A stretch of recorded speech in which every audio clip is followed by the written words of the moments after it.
Assalamu alaikum wa rahmatullahi wa barakatuh, mes frères et sœurs, j'espère que vous allez bien. Moi, alhamdoulilah, tout va bien. Alors aujourd'hui, je voulais vous parler d'un sujet très très important que tous les musulmans qui existent ont déjà subi. Ce sont les waswas. Hop.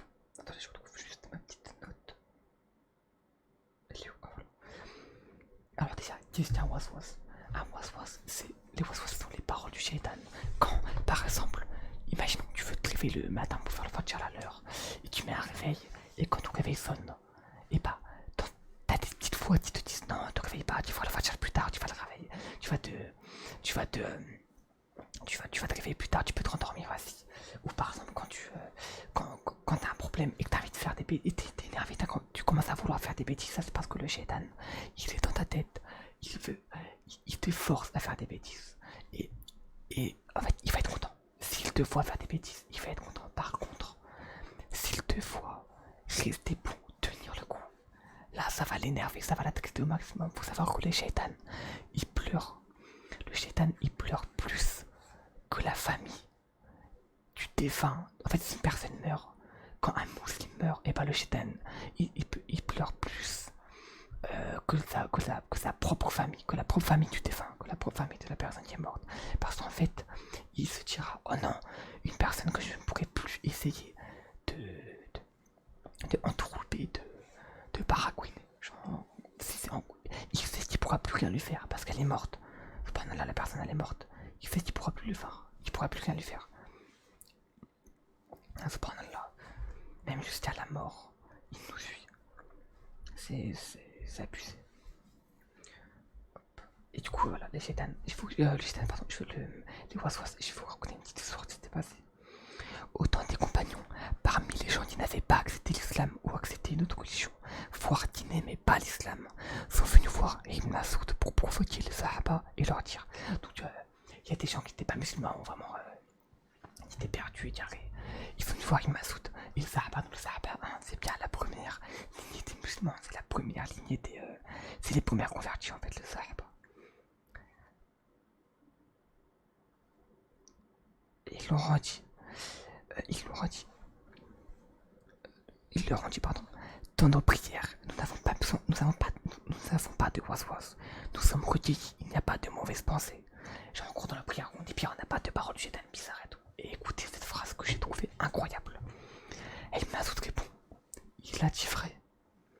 Mais qu'est-ce que shaitan va faire d'un cœur déjà égaré? Subhanallah, quand j'ai lu ça, j'étais en train de me dire, mais punaise, c'est vrai.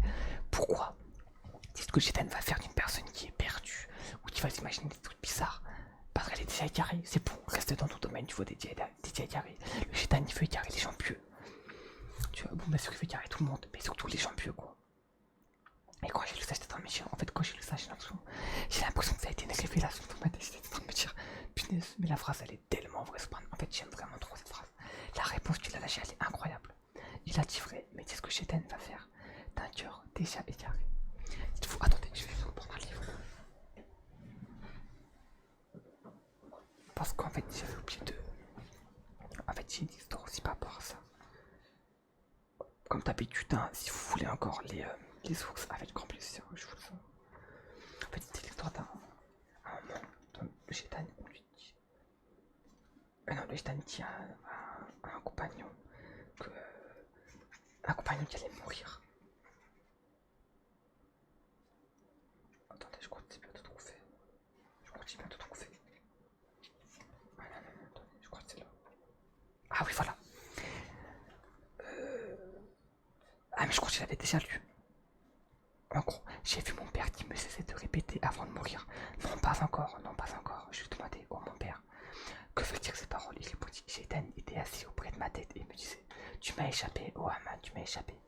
Et moi, je cessais de lui dire, non, pas encore. Bah, pour en fait qu'en fait, le Shaitan, même à la fin de ta vie, même quand tu vas mourir, il va dire, oh punaise, t'as réussi à m'échapper. Et nous, si on n'a pas réfléchi, et ben on va dire, bah ouais, j'avoue, t'es trop nul, le Shaitan. On a réussi à t'échapper. Alors que non, ça va commencer à créer de l'arrogance, à faire naître l'arrogance en tout. En fait, même à ce moment-là, il faut dire non, tu m'as toujours pas eu tant que je suis en vie. Tant que je suis en vie. sans jeu, sans vie, tu peux m'avoir. En fait, il faut quand même rester humble et rester du bon sens. En fait, c'est bizarre, mais je trouve ça tellement incroyable. Mais oui, je vous l'avais déjà lu, je suis sûr que je vous l'avais déjà lu.